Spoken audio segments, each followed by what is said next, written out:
ॐ पार्थाय प्रतिबोधितां भगवता नारायणेन स्वयं व्यासेन ग्रथितां पुराणमुनिना मध्ये महाभारतम् अद्वैतामृतवर्णिं भगवतीम् अष्टादशाध्यायिनीम् अम्ब त्वामनुसन्दधामि भगवद्गीते भवद्वेषिणे यं ब्रह्मा वरुणेन्द्ररुद्रमरुतः स्तुन्वन्ति दिव्यैस्तवैः वेदैः साङ्गपदक्रमोपनिषदैर्गायन्ति यं सामगाः ध्यानावस्थिततद्गतेन मनसा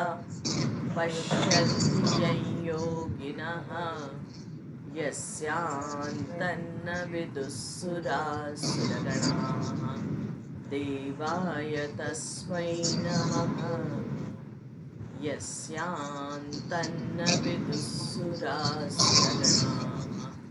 देवाय तस्मै नमः।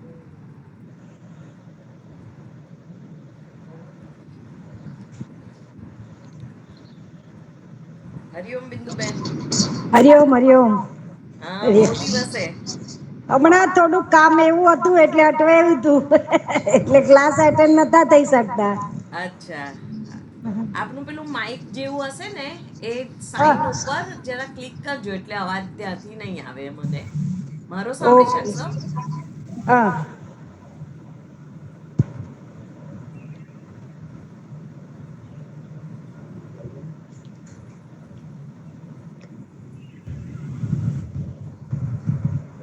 હજુ નથી થયું? હજુ નથી થયું. ના.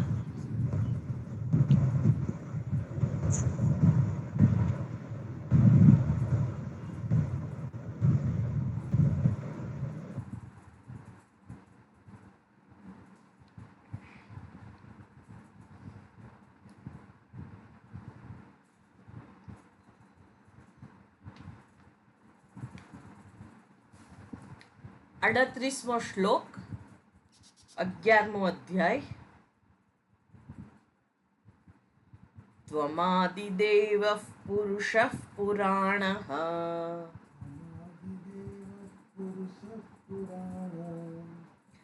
ત્વમસ્ય વિશ્વસ્ય પરમ નિધાનમ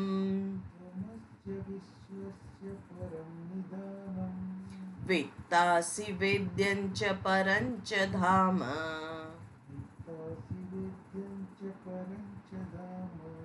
ત્વયા તतं વિશ્વમનંતરૂપ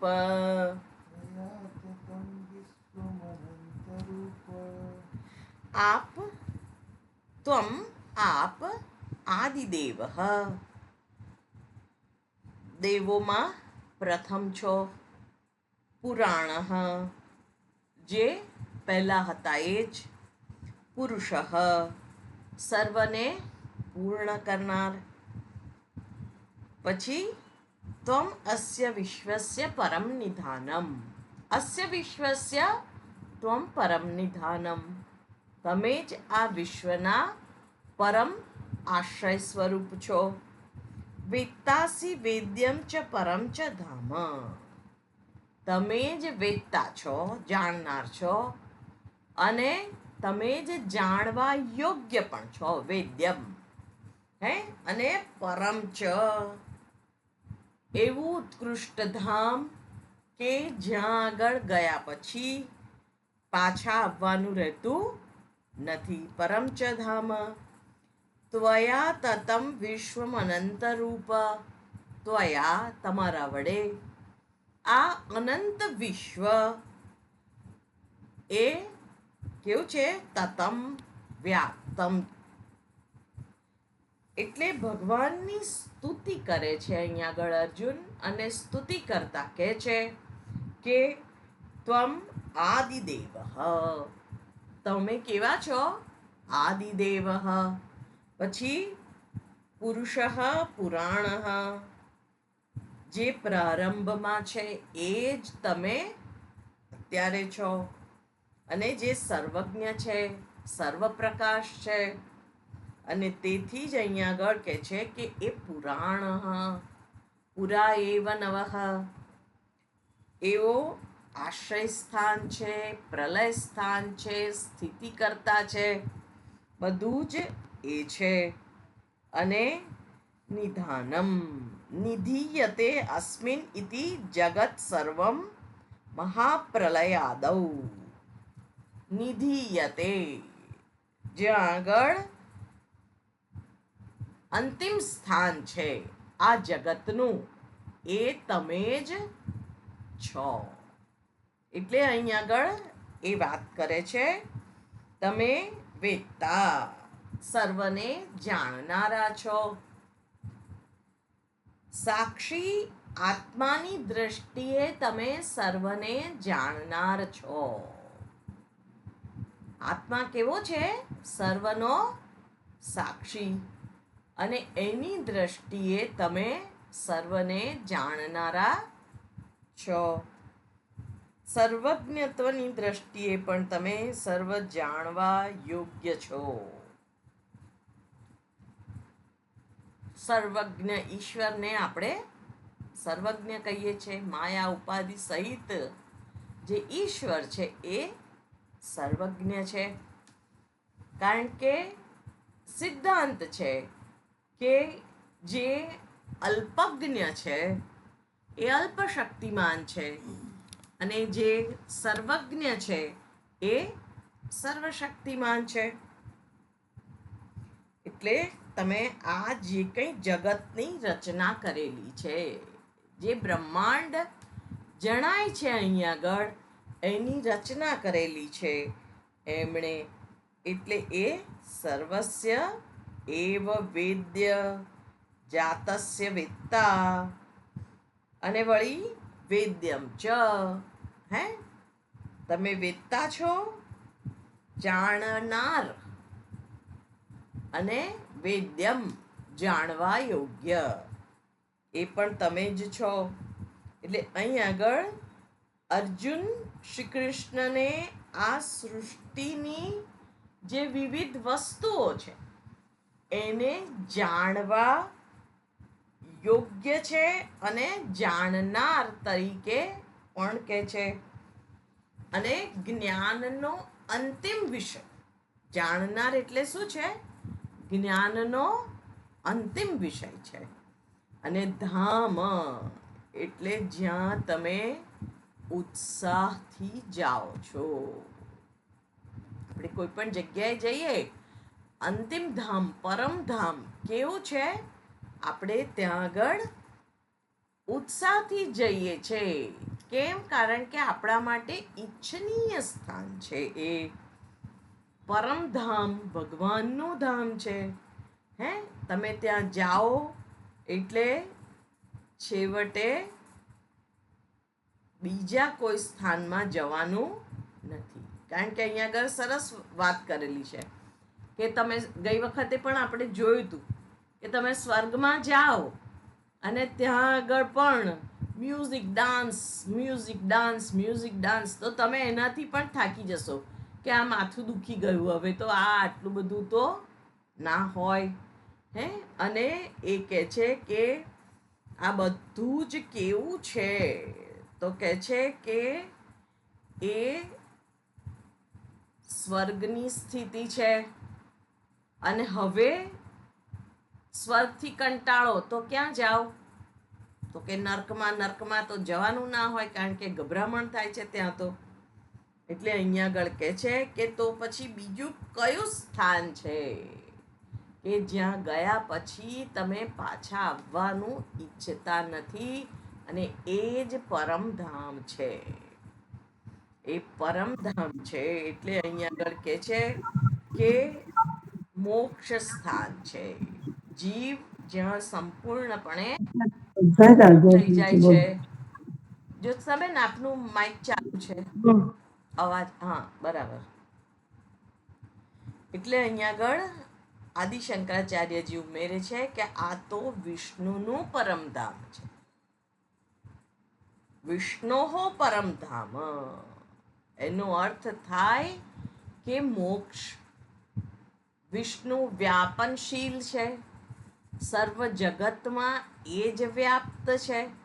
અને એ જે મોક્ષ તત્વ છે એ કેવું છે કે એ વિવિધ પ્રકારે જણાઈ રહ્યું છે. વિવિધ પ્રત્યય ગમ્ય, એ વિવિધ પ્રકારે જણાઈ રહ્યું છે. અને એ જગત માટેનો સુંદર શબ્દ છે. વિવિધ પ્રકારના નામ રૂપો જ વિશ્વ કહેવાય છે. અને ત્વયા વિષ્ણુના વિશ્વમ તતમ વ્યાપ્તમ, તમારા જ વડે આ આખું જગત વ્યાપ્ત છે. આ ઉપાદાન કારણ છો તમે, તો કોઈ વસ્તુ તમારાથી દૂર નથી. અને નિમિત્ત કારણ પણ તમે જ છો. આ સર્વ જગતનું અભિન્ન નિમિત્ત ઉપાદાન કારણ આ વિશ્વ છે, આ જગત છે. એ ઈશ્વર દ્વારા જ એની રચના થયેલી છે. અને એ ઈશ્વર દ્વારા માયા શબલમ બ્રહ્મ, જે માયા છે એ કેવું છે તો ઈશ્વર વગર માયા હોઈ શકે નહીં. માયાનું સ્વતંત્ર અસ્તિત્વ નથી. એટલે અહીંયા આગળ કહે છે કે આ જે ત્વયા વિષ્ણુના વિશ્વમ તતમ, ત્વયા તમારા વિષ્ણુ ભગવાન દ્વારા જે સર્વ વ્યાપક છે એ વિષ્ણુ ભગવાન દ્વારા અહીંયા આગળ વિષ્ણુના વિશ્વમ તતમ, એટલે આ સંપૂર્ણ વિશ્વ ઈશ્વરનું સ્વરૂપ છે. અને આ વિશ્વરૂપમાં શ્રી કૃષ્ણ સર્વ રૂપોને વ્યાપ્ત કરે છે. સર્વત્ર એ વ્યાપીને રહેલા છે, સર્વ જગ્યાએ.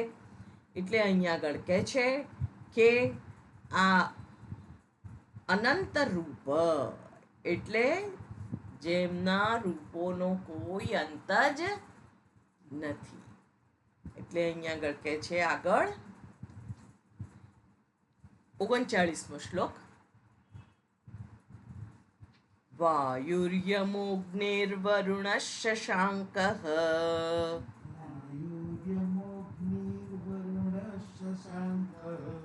પ્રજાપતિસ્ત્વં પ્રપિતામહશ્ચ પ્રજાપતિસ્ત્વં પ્રપિતામહ નમો નમસ્તેસ્તુ સહસ્રકૃત્વઃ નમો નમસ્તે સહસ્રકૃત્વઃ પુનશ્ચ ભૂયોऽપि નમો નમસ્તે પુનશ્ચ ભૂયોऽપि નમસ્તે ત્વમ વાયુ યમઃ અગ્નિઃ. બરાબર, આ બધા દેવતાઓના નામ આપ્યા છે અહીંયા આગળ. વરુણઃ, શશાંકઃ, પ્રજાપતિઃ. આ શ્લોક પણ આપણે ગઈ વખતે જોયો તો કે આ બધું જ તમે છો. નમો નમસ્તેસ્તુ સહસ્રકૃત્વ, સહસ્રકૃત્વ 1000 વાર તમને નમસ્કાર છે. પુનઃ પુનઃ ભૂયઃ, આ બધું જ ફરી ફરી શબ્દોને દર્શાવે છે કે ફરી ફરી તમને નમસ્કાર છે, નમસ્કાર છે, નમસ્કાર છે. એટલે અહીંયા આગળ કહે છે આપ વાયુ દેવતા, યમ દેવતા, અગ્નિ દેવતા, વરુણ દેવતા, ચંદ્ર દેવતા, પ્રજાપતિ અને પ્રપિતામહ સર્જન કરનાર છો. આપને વારંવાર નમસ્કાર, 1000 વાર, પુનઃ પણ વારંવાર પણ આપને નમસ્કાર. એટલે અહીં આગળ નમસ્કાર કરે છે. કેમ? કારણ કે તમે જ આ સર્વ જગતના સ્વામી છો, તમે સર્વ જગતના કર્તા છો. એટલે અહીંયા આગળ કહે છે કે હું તમારા માટે શું કરું મને સમજણ પડતી નથી, એટલે નમસ્કાર કરું છું તમને, કારણ કે આ તમારી અનંત વિભૂતિને હું જોઉં છું. કોઈ એક સ્વરૂપે તમે નથી પ્રગટ થયેલા, સર્વ સ્વરૂપે તમે પ્રગટ થયેલા છો, અને એ વિભૂતિને હું નમસ્કાર કરું છું. એટલે અહીંયા આગળ કહે છે કે પુનઃ ચ ભૂયઃ અપી નમઃ નમઃ તે ઇતિ. તે ખરેખર તો 1000 વાર કેમ નમસ્કાર ના કરે? નમસ્કાર કરે જ, કારણ કે હજુ યુદ્ધ શરૂ થયું નથી, શરૂ થવાની તૈયારીમાં છે. પણ અત્યારે એ ભગવાનના જે દિવ્ય સ્વરૂપને જોઈ રહ્યા છે એનું એ નિરૂપણ કરી રહ્યા છે. એટલે માનસિક રીતે અને શારીરિક રીતે એમની પાસે થોડી ઘણી ફુરસત છે. એટલે એ ભગવાનને શબ્દોથી પણ નમસ્કાર કરે છે અને મનથી પણ નમસ્કાર કરે છે. કારણ કે આપણે જોયેલું ગઈ વખતે કે નમસ્કાર વાચાથી પણ હોય, કર્મથી પણ હોય ને મનથી પણ હોય.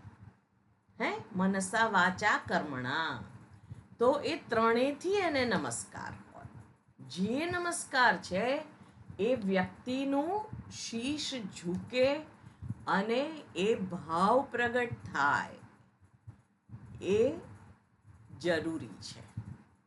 એટલે માટે અહીંયા આગળ કહે છે કે પછી એ નમસ્કાર કરે છે અને અર્જુનને એ ખબર નથી પડતી કે આગળ શું છે પાછળ શું છે. કારણ કે ભગવાનની પહેલા શાસ્ત્ર કે છે કંઈ જ હતું નહીં. એમાંથી જ આ આત્મામાંથી જ આકાશનો જન્મ થયો. આકાશાત વાયુ વાયોરગ્નિ અગ્નેરાપહ અદ્ભ્યામ પૃથ્વી. આ પૃથ્વી બધું વારાફરતી જે પંચીકરણની પ્રક્રિયા છે એમાંથી એનો જન્મ થયેલો છે. અને એ વખતે તમે એક જ હતા અને એ સર્વજ્ઞ પરમેશ્વર, અને એમાંથી જ આ સૃષ્ટિ ઉત્પન્ન થઈ છે. બરાબર?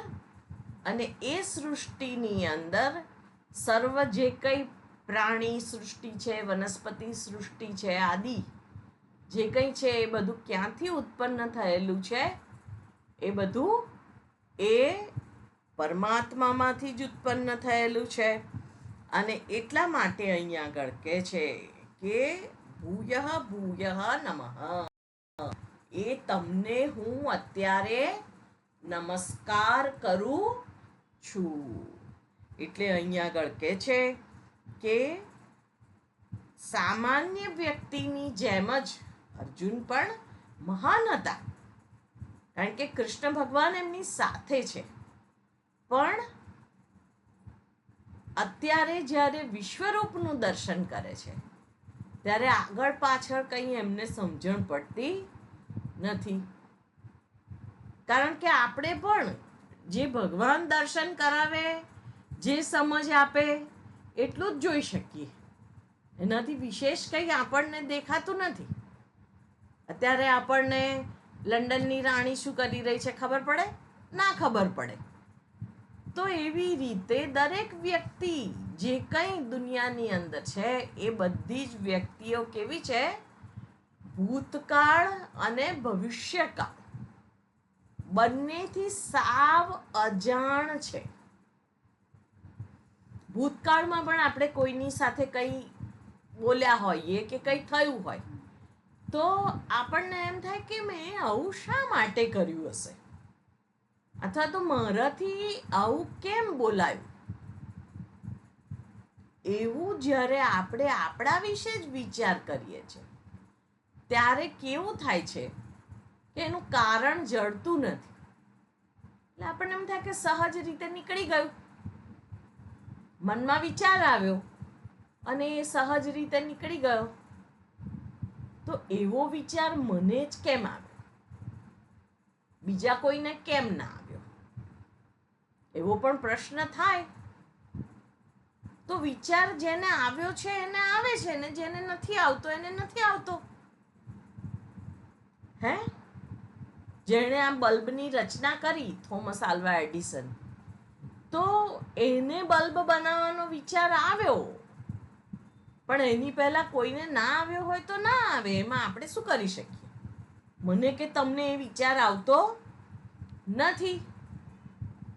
આપણને સાદી કોઈ નાની વસ્તુ બનાવવી હોય, કે દાખલા તરીકે ટેબલ, તો ટેબલ બનાવવાનો કઈ મને તમને વિચાર ના આવે. એ તો જેને આવે એને જ આવે. કોકને એવું થાય કે હવે આ ઘરમાં ટેબલ મૂકીએ, પછી એ ટેબલની ડિઝાઇન જોવા માટે પ્રવૃત્ત થાય કે ભાઈ આ આટલી સાઈઝનું જોઈએ, આટલી હાઈટનું જોઈએ, હે લાકડાનું જોઈએ કે પ્લાસ્ટિકનું તૈયાર મળે છે એ લાવી દઈશું, એવો પછી વિચાર આવે. પણ બધાને એક સરખા વિચાર નથી આવતા. એટલે મનુષ્ય સર્વજ્ઞ નથી. એટલે ભૂતકાળની અંદર પણ આપણાથી જે થયું છે એના જ જ્યાં પૂરતા જવાબ નથી મળતા, ત્યાં ભવિષ્યકાળમાં શું થવાનું છે એના જવાબ તો ક્યાંથી હોય મનુષ્ય પાસે? એટલે અર્જુન પણ ભલે ભગવાન શ્રી કૃષ્ણ છે એમની સાથે, એ સામાન્ય પુરુષ નથી, વિશેષ છે, એમનામાં વિશિષ્ટતા છે. પણ એ વિશિષ્ટતા એમના રાજકુમાર, ક્ષત્રિય, હે, અને જે ક્ષેત્રમાં એ પોતે પારંગત છે, ધનુર્વિદ્યાના ક્ષેત્રમાં, એના તરીકે આપણે અર્જુનને યાદ કરીએ છીએ ને. અર્જુનને આપણે સાયન્ટિસ્ટ તરીકે નથી યાદ કરતા, કારણ કે જે દિવ્યાસ્ત્ર હતા એ બધા તો એમણે સ્વર્ગમાં જઈને મેળવેલા. તો એ વખતે જે શક્તિઓ બધું હતું, એ શક્તિઓ દ્વારા એમણે જે દિવ્યાસ્ત્ર પ્રાપ્ત કર્યા હતા એ કર્યા હતા. અને આપણે અત્યારે એવા રણ મેદાનમાં નથી જવાનું કે મારે ને તમારે પેલા તીર કામઠાની જરૂર પડવાની હોય, ને તો આપણે આપણા બધાના ઘરની અંદર તીર કામઠું રાખેલું હોય, પણ નથી. એટલે અહીં આગળ જે વાત થઈ રહી છે એ એક સામાન્ય વ્યક્તિ તરીકે મારી પોતાની વાત થઈ રહી છે. અને એ હું ભગવાનને નમસ્કાર કરું છું, કારણ કે આટલી બધી ભગવાનની શક્તિ જોઈ અને એને કેવું થાય છે કે હું કોને કોને નમસ્કાર કરું? હે, હું કોને નમસ્કાર કરું? એવું અર્જુનને થાય છે કે અનંત વિભૂતિ છે, તમે તો પુરાણ પુરુષ છો, પૂર્ણ અને પુરાણ, પુરા એવ નવઃ, એ તમે છો. તો પછી ભૂયઃ ભૂયઃ નમઃ, તમે વારંવાર પ્રણામ કરો. આપણે પણ આ સૃષ્ટિની અજાયબીઓ જોઈને એને પ્રણામ કરતા જ હોઈએ છીએ. એટલે ભૂયઃ પુનઃ ચ ભૂયઃ અપી નમઃ નમઃ તે ઇતિ. એટલે બધી જ રીતે હું તમને નમસ્કાર કરું છું. અને આગળ હવે 40મા શ્લોકની અંદર જોઈએ. નમઃ પુરસ્તાદ અથ પૃષ્ઠસ્તે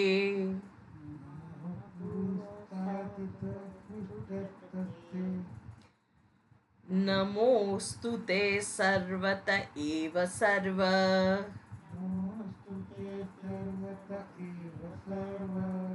અનંત વીર્યામિત વિક્રમસ્ત્વં સર્વં સમાપ્નોષિ તતોસી સર્વઃ.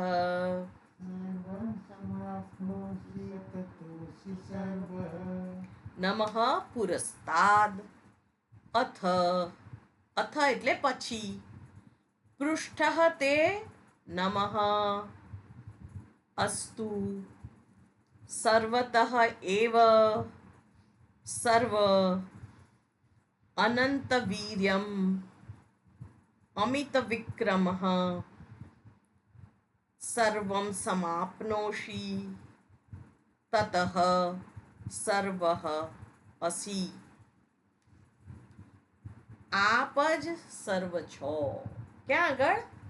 સર્વ, હે સર્વેશ્વર, તે આપને પુરસ્તાદ એટલે પૂર્વમાં, નમઃ એટલે નમસ્કાર, અથ પછી, આપને પૃષ્ઠતઃ પશ્ચિમમાં નમસ્કાર, પછી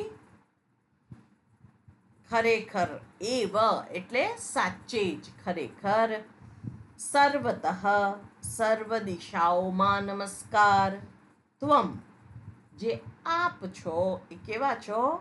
અનંત વીર્ય, અનંત સામર્થ્યવાન, શક્તિવાન, અને અમાપ અમિત વિક્રમ, અમાપ પરાક્રમ વાળા છો.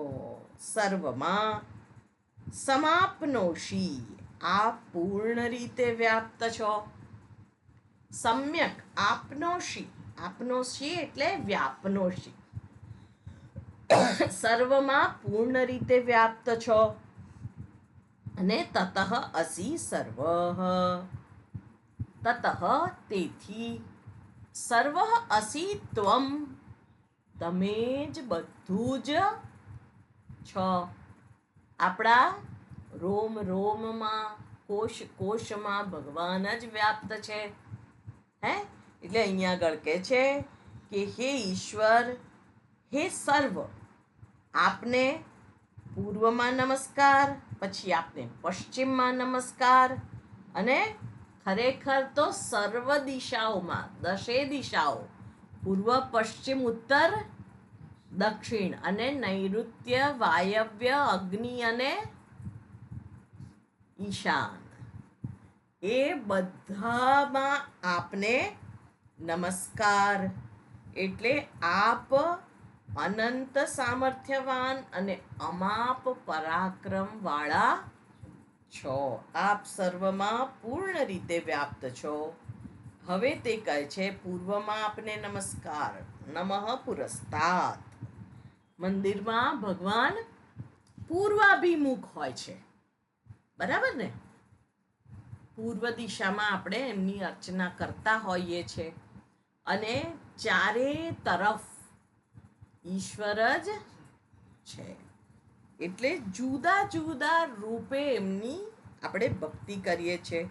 એટલું જ નહીં, અથ પૃષ્ઠ તે નમઃસ્તુ, આપને પશ્ચિમમાં પણ નમસ્કાર. ભલે આપને સર્વ દિશાઓમાં નમસ્કાર, તે સર્વત એવ, પણ શા માટે? કારણ કે તે ભગવાનને સર્વ દિશાઓમાં જુએ છે, અને સર્વ સર્વ એવું કહીને સંબોધન કરે છે. અર્જુન અહીંયા શ્રી કૃષ્ણ ભગવાનને કહી રહ્યા છે. તે આગળ કહે છે આપ તો અનંત શક્તિવાળા, સામર્થ્યવાન અને અમાપ પરાક્રમ વાળા છો. અનંત વીર્ય અમિત વિક્રમ ત્વમ, હે તમે કેવા છો? અનંત વીર્ય, તમારી શક્તિ કેવી છે? અનંત. અને અમિત વિક્રમ એટલે પરાક્રમ, અમાપ પરાક્રમ વાળા જે તમે છો. આમ સર્વને વ્યાપ્ત કરનારા છો. સર્વ આપનોષી, વ્યાપનોષી, અને અહીંયા આગળ સમ, આપનોષીની સાથે સમ લાગેલું છે. સમ્યક, સારી રીતે સર્વત્ર વ્યાપ્ત છો. એટલે અહીં આગળ કંઈ પણ બાકી રાખ્યા વગર, ત્વયા વિના ભૂતમ ન કશ્ચિત અસ્તિ ઇતિ અર્થ. તમારા વગર આ ભૂતોમાં બીજું કંઈ નથી, એવો અર્થ અહીંયા આગળ આપે છે. એટલે સર્વ નામ રૂપો ધારણ કરે છે અને તેઓ તે સર્વ છે. તેથી તેમના વગર કોઈ પણ વિષયનું અસ્તિત્વ નથી. એટલે અહીંયા આગળ અર્જુન હવે આગલા શ્લોકની અંદર ભગવાનને ક્ષમા પ્રાર્થવા જઈ રહ્યા છે, કારણ કે એમણે અજાનતા મહિમાનમ તવેદમ, તમારો મહિમા ના જાણવાને કારણે અહીંયા આગળ જે યુવા અવસ્થામાં ભગવાન શ્રી કૃષ્ણ અને અર્જુને ઘણા તોફાન કર્યા. તોફાન મસ્તી તો ચાલ્યા જ કરતી હોય. તો કે છે કે અર્જુનને યાદ આવ્યું કે શ્રી કૃષ્ણની સાથે એમણે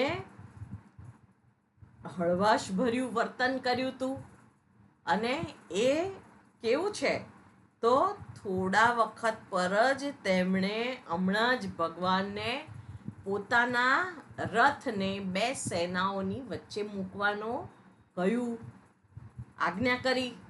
સેનયોર ઉભયોર મધ્યે રથમ સ્થાપય મેચ્યુત. હે, તો એ તમે બે સેનાની વચ્ચે આ રથને સ્થાપિત કરો. એટલે અહીંયા આગળ કે છે કે શ્રી કૃષ્ણ જે છે એ ભગવાન છે અને અર્જુન એ અસાધારણ પણ મનુષ્ય છે. એટલે અહીંયા આગળ કે છે કે સાચા અર્થમાં એણે શું કહ્યું એ વિચાર્યા વગર જ કહી દીધું, અને પરમેશ્વર સાથે આવું વર્તન કર્યું. એટલે અત્યારે એ પસ્તાવો કરે છે, અર્જુનની માફી માંગે છે. અને આદિ શંકરાચાર્યજી ભાષ્યમાં લખે છે કે અર્જુન કહે છે, હું તમારી વિભૂતિઓને જાણતો ન હતો. મેં ઘણું એવું કર્યું છે જે મારે કરવું ના જોઈતું હતું, અને અપરાધ માટે હું તમારી માફી માંગુ છું. યતઃ અહમ ત્વત માહાત્મ્ય અપરિજ્ઞાન અપરાધ અતઃ. હું હવે તમારી માફી માંગુ છું. એટલે હવે આગળનો શ્લોક કે છે 41મો શ્લોક જોઈએ. સખેતિ મત્વા પ્રસભમ યદુક્તમ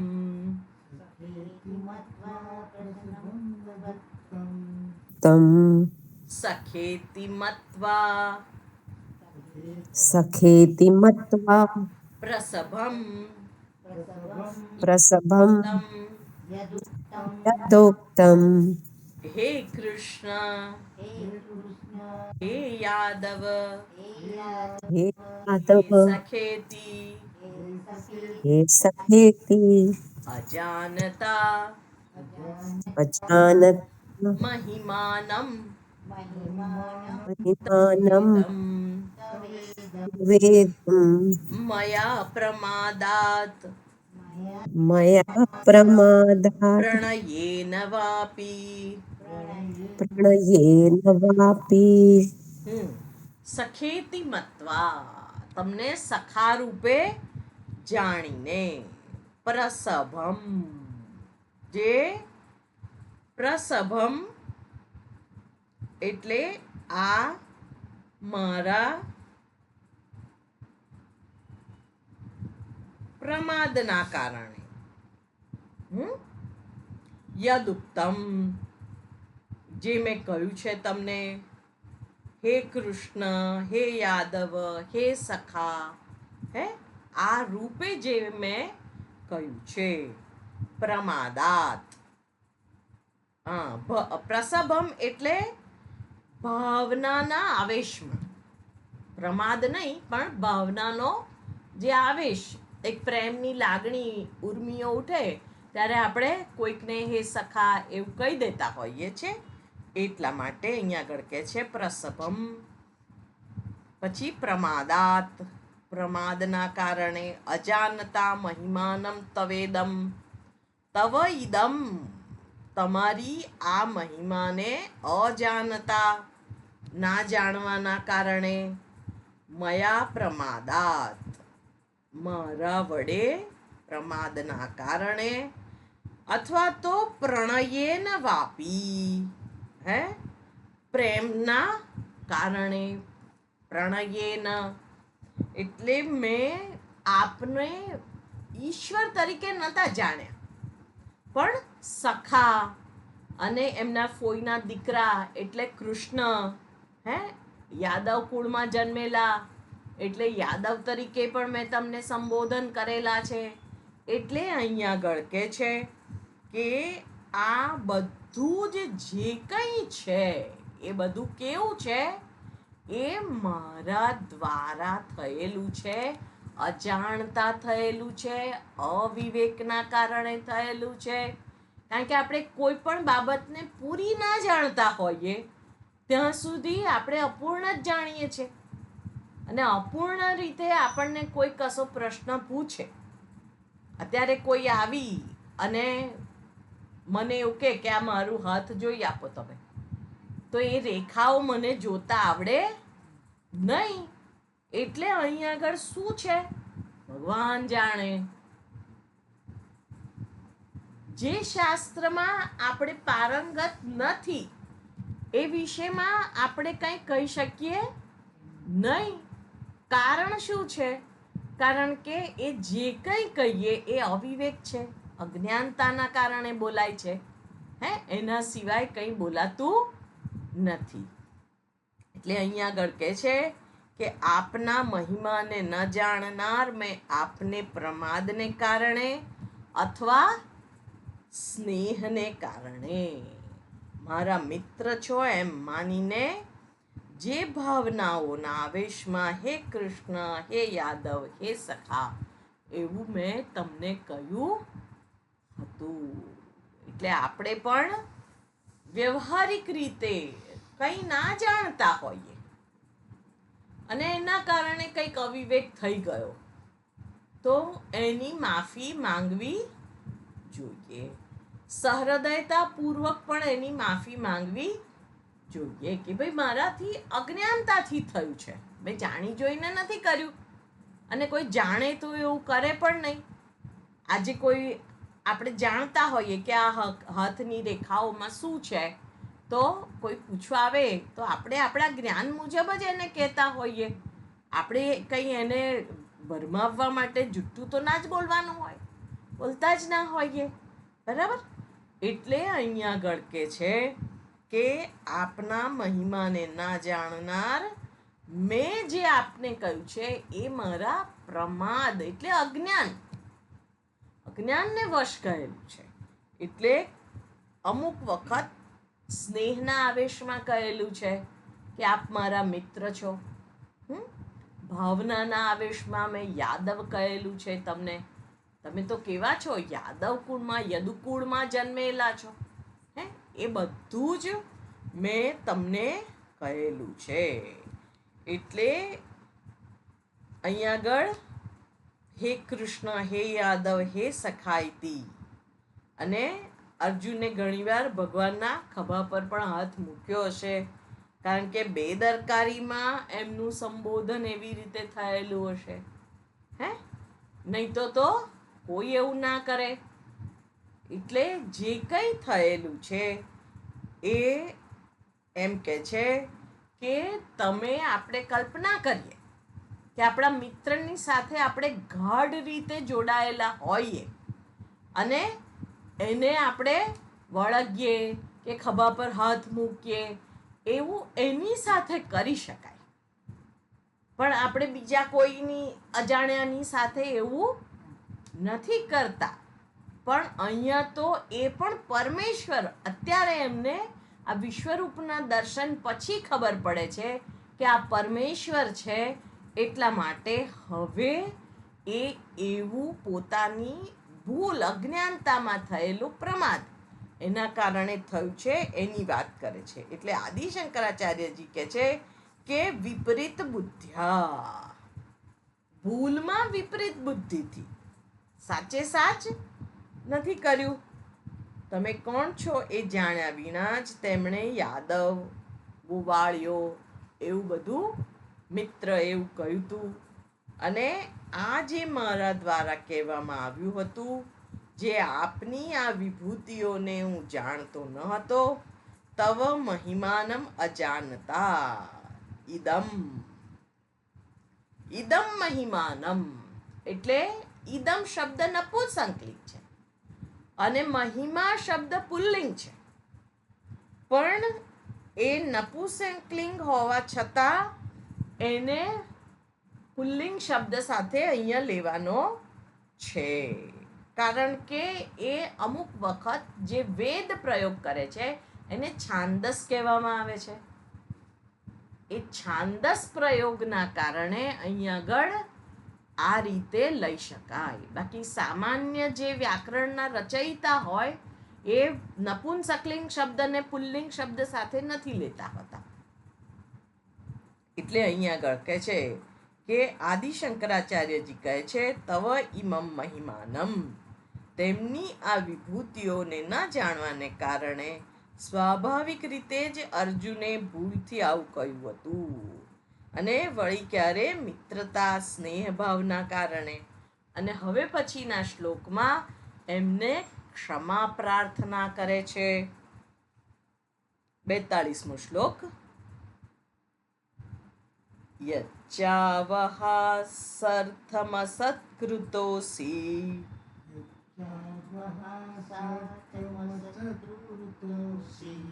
વિહારશય્યાસન ભોજનેષુ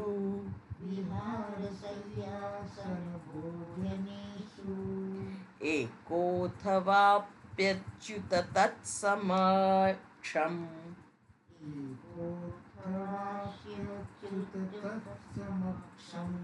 તત્ક્ષામયે ત્વામહમ પ્રમેયમ.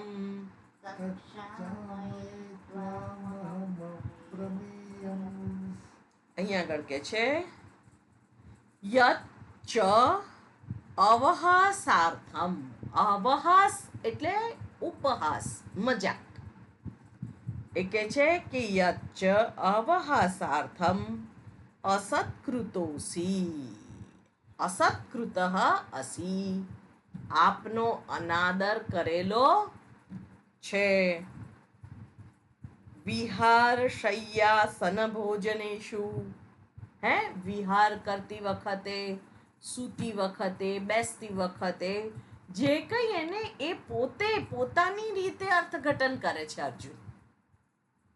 કારણ કે ભગવાનને શું લાગ્યું હશે એ તો ભગવાનને ખબર છે, પણ પોતે અત્યારે અચાનક એમને વિરાટ સ્વરૂપમાં આપણો કોઈ મિત્ર હોય અને અચાનક એ પોતાનું વિરાટ સ્વરૂપ ભગવાન સ્વરૂપ પ્રગટ કરે એટલે આપણે એના ચરણે જે માફી માંગવા પહોંચી જઈએ.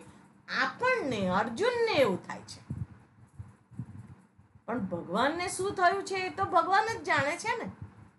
એટલે અહીં આગળ કહે છે કે અહીં આગળ વિહાર શય્યા આસન ભોજનેષુ, વિહાર કરતી વખતે, સાથે બેસતી વખતે, ભોજન કરતી વખતે, હે મજાકમાં આપણે એકલા હોઈએ ત્યારે પણ કંઈક કહેતા હોઈએ.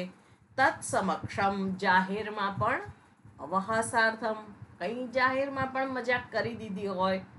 યત, જે અસત્કૃત અસી. સત્કૃત સત્કાર અને અસત્કૃત અસત્કાર, જે કંઈ અસત્કાર કર્યો છે, આપનો અનાદર કર્યો છે એ બાબતે અચ્યુત જાણે છે. એ તો કે ભગવાન કેવા છે? અચ્યુત. ભગવાન તો પોતાના સત સ્વરૂપથી ચ્યુત થાય એવા નથી, એટલે અચ્યુત કહીને સંબોધન કરેલું છે. અહમ ક્ષામયે ત્વામ અપ્રમેયમ, તમને જાણી ન શકાય તેવા જે તમે છો એમને હું ક્ષમા માંગુ છું. એટલે અહીંયા આગળ કહે છે કે અવહાસ, કોઈની મજાક મશ્કરી કરવી. પછી દરેક સંજોગોમાં ભગવાન શ્રી કૃષ્ણને તે મજાક કરતા હોય, ઉપહાસનું પાત્ર બનાવતા હોય, મશ્કરી કરતા હોય, હે તો એ કહે છે કે સત્કૃત સન્માન કરવું, અસત્કૃત ગેરવર્તન કરવું. એ બધું ક્યારે થયું છે? તો કે ચાલતા, ફરતા, સૂતા, બેસતા, ખાતા, પીતા, બધી જ મેં પણ કેવી રીતે કર્યું છે કે કલ્પના એટલે અપ્રમાદ. અપ્રમાદ નહીં, પ્રમાદાર્થે કરેલું છે. એટલે અહીંયા આગળ કહે છે કે આ બધું મારા પ્રમાદના કારણે થયેલું છે, માટે હું ક્ષમા માંગુ છું. અહીં એ ભગવાન માટે વિશેષણ વાપરે છે, ત્વામ અપ્રમેયમ.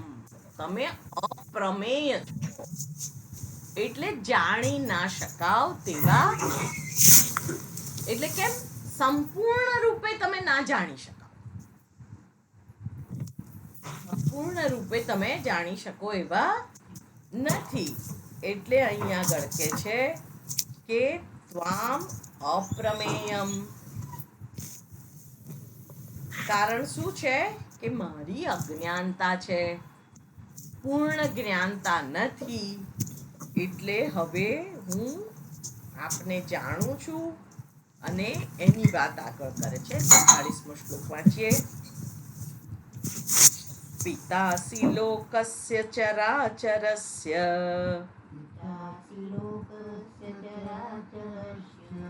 ત્વમસ્ય પૂજ્યશ્ચ ગુરુર્ગરીયાન ન ત્વત્સમોસ્ત્યભ્યધિકઃ કુતોऽન્યો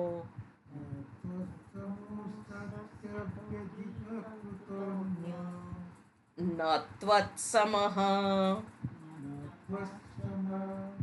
अस्ति अभि अति अधिक कुतः अन्यः लोकः त्रये अपि अप्रतिम પ્રભાવ. છું શબ્દો એટલા માટે છૂટા પાડ્યા કે આપણને વાંચતા ફાવે. પિતાસી લોકસ્ય ચરાચરસ્ય પિતાસી લોકસ્ય ચરાચરસ્ય ત્વમસ્ય પૂજ્યશ્ચ ગુરુર્ગરીયાન ત્વમશ્ચ પૂજ્યશ્ચ ગુરુર્ગરીયાન ન ત્વત્સમોસ્ત્યભ્યધિકઃ કુતોऽન્યો ન ત્વત્સમોત્સ્ય પ્રતિસ કુતોऽન્યો લોકત્રયેऽપ્યપ્રતિમ પ્રભાવ લોકત્રયેऽપ્યપ્રતિમ પ્રભાવ અપ્રતિમ પ્રભાવ. તમારો પ્રભાવ કેવો છે? અપ્રતિમ. હે? અતુલ પ્રભાવ, અનુપમ પ્રભાવ વાળા. ત્વમ આપ અસ્ય ચરાચરસ્ય લોકસ્ય અચર અને અચર લોકના પિતા અસી પિતા છો. પૂજ્ય પૂજ્ય છો. ચ અને ગરીયાન શ્રેષ્ઠ. ગુરુ ગુરુ છો. લોકત્રયે ત્રણેય લોકમાં. અપી પણ. ત્વત સમઃ આપના સમાન. ન અસ્તિ કોઈ નથી. અન્યઃ અપી અધિકઃ અભિ અધિકઃ અન્ય શ્રેષ્ઠ તો કુતઃ કેવી રીતે હોઈ શકે?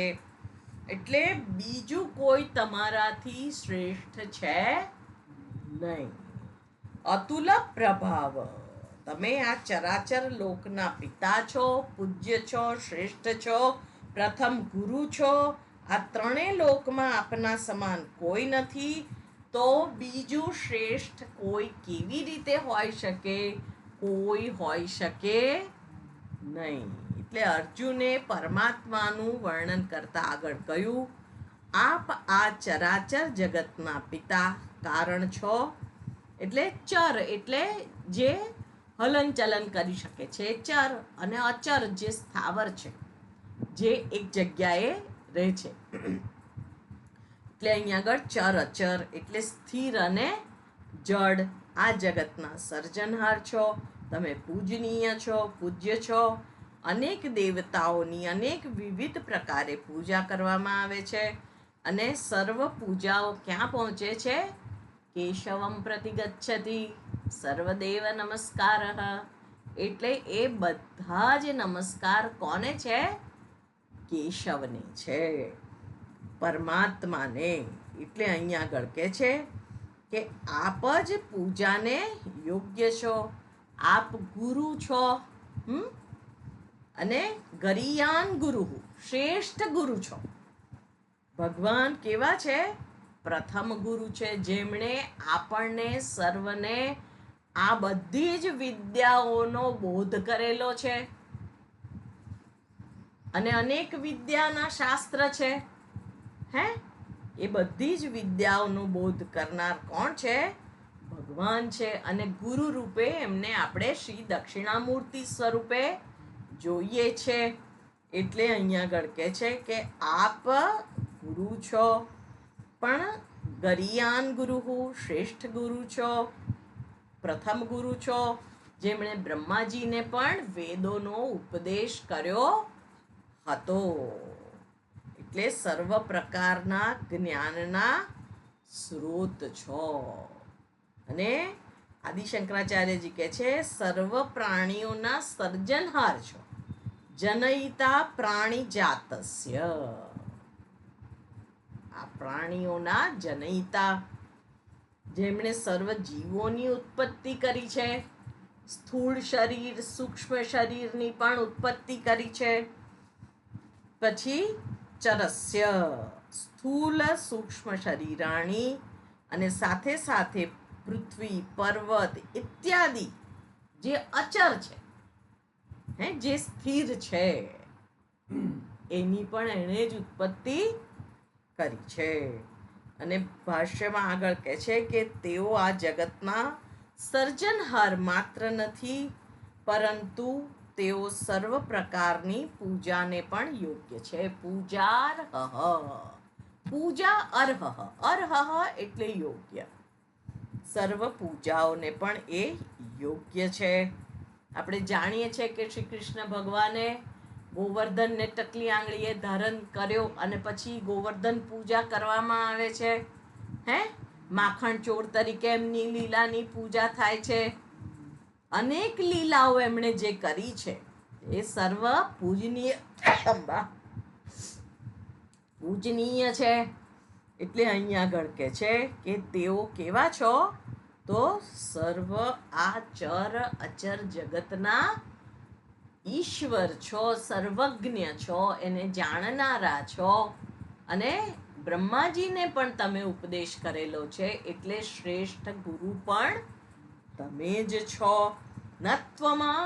ત્વત્સમઃ અન્યઃ અસ્તિ, તમારા સમાન બીજું કોઈ નથી. અને નહીં ઈશ્વર દ્વયમ સંભવતી, બે ઈશ્વર તો સંભવિત થાય નહીં. એટલે અહીંયા આગળ કહે છે તમે શ્રેષ્ઠ છો. કારણ કે બે ઈશ્વર હોય તો બે જણનું જુદું જુદું શાસન ચાલે. એક કે હું ઈશ્વર છું એટલે મારા પ્રમાણે કહેવાનું, અને બીજો કે હું ઈશ્વર છું એટલે તમારે મારા પ્રમાણે કહેવાનું. તો એવું ચાલે નહીં. એક ઈશ્વરનું જેનું શાસન છે એ રૂપે એ કહે છે કે બેમાંથી એક પણ ખરેખર ઈશ્વર જો ના હોય, પણ ઐશ્વર્ય પૂર્ણ હોય તો એક જ હોય. અનેક ઈશ્વરત્વે વ્યવહાર અનુપપત્તે. બરાબર? એટલે એક ઈશ્વર ગુરુત્વાકર્ષણનો એવો નિયમ બનાવે કે જેના કારણે પદાર્થ 32 ફૂટ પ્રતિ સેકન્ડ નીચે આવે, અને બીજો ઈશ્વર એવો નિયમ બનાવે કે 40 ફૂટ પ્રતિ સેકન્ડ નીચે આવે. તો બે તો હોય નહીં ને, એનો વેગ પ્રવેગ માપવાનો હોય તો એક જ માપ હોવું જોઈએ. તો અહીંયા આગળ કહે છે કે એટલા માટે એક જ ઈશ્વરનું શાસન હોય એવું ઈચ્છનીય છે. એટલે અહીંયા આગળ એવો પ્રશ્ન થાય કે આપણે બ્રહ્મા, વિષ્ણુ ને મહેશને પણ ઈશ્વર કહીએ જ છીએ, તો એ તો 3 છે. તમે એવું કહો છો કે તમે જ એક ઈશ્વર છો, તો આ બ્રહ્મા વિષ્ણુ મહેશ કોણ છે? હે, એ પણ ઈશ્વર જ છે. તો અહીંયા આગળ કહે છે કે ઈશ્વર તો એક જ છે, પણ એમના કર્મોની દ્રષ્ટિએ જુદા જુદા નામ આપવામાં આવેલા છે. કે બ્રહ્મા જે સર્જન કરતા છે, વિષ્ણુ જે પાલન કરતા છે, અને શિવ જે સંહાર કરતા છે. એ કોણ છે? છે એક જ પરમેશ્વર, પણ બધાને જુદા જુદા નામ આપવામાં આવેલા છે. એટલે કર્મોની દ્રષ્ટિએ આપણે સર્વતઃ ઈશ્વરને જ જોઈએ છે, જે કોઈ પણ ઉપાધિથી રહિત એવો એક પરમેશ્વરજી છે. એટલા માટે તમારાથી શ્રેષ્ઠ તો કોઈ ક્યાંથી હોઈ શકે? કુતઃ અન્ય અભ્યધિકા? તમારાથી બીજું અધિક તો કોઈ શ્રેષ્ઠ છે નહીં. લોકત્રયે અપી, ત્રણે લોકની અંદર, કારણ કે સંપૂર્ણ વિશ્વ પરમેશ્વર છે. એટલે અહીંયા આગળ અર્જુને ભગવાન શ્રી કૃષ્ણનું અપ્રતિમ પ્રભાવ, જેનો પ્રભાવ અપ્રતિમ અનુપમ છે, અને કોઈનું પણ બળ તેમના સમાન નથી. એમનું બળ કેવું છે? સર્વશક્તિમાન છે એ તો. અને એમની પ્રતિમા, જે કંઈ પ્રતિમા આપણે બનાવીએ છીએ એ ઈશ્વરનું પ્રતીક જ છે. આપણે કોઈ મૂર્તિ કરીએ તો એ કેવી છે? ઈશ્વરની જ છે, બીજી કોઈ છે નહીં. અને એ મૂર્તિની અંદર આપણે ઈશ્વરનું જ આહ્વાહન કરતા હોઈએ છીએ, અને એને એ રૂપે જ સંબોધન પણ કરતા હોઈએ છીએ. અને વિશેષ આપણે આવતી વખતે જોઈશું. ઓમ પૂર્ણમદ પૂર્ણમિદં પૂર્ણાત પૂર્ણમુદચ્યતે પૂર્ણસ્ય પૂર્ણમાદાય પૂર્ણમેવાવશિષ્યતે. ઓમ શાંતિ શાંતિ શાંતિ. શાંતિ. હરિ હરિ ઓમ. શ્રી ગુરુભ્યો નમઃ. નમઃ. હરિ હરિ ઓમ.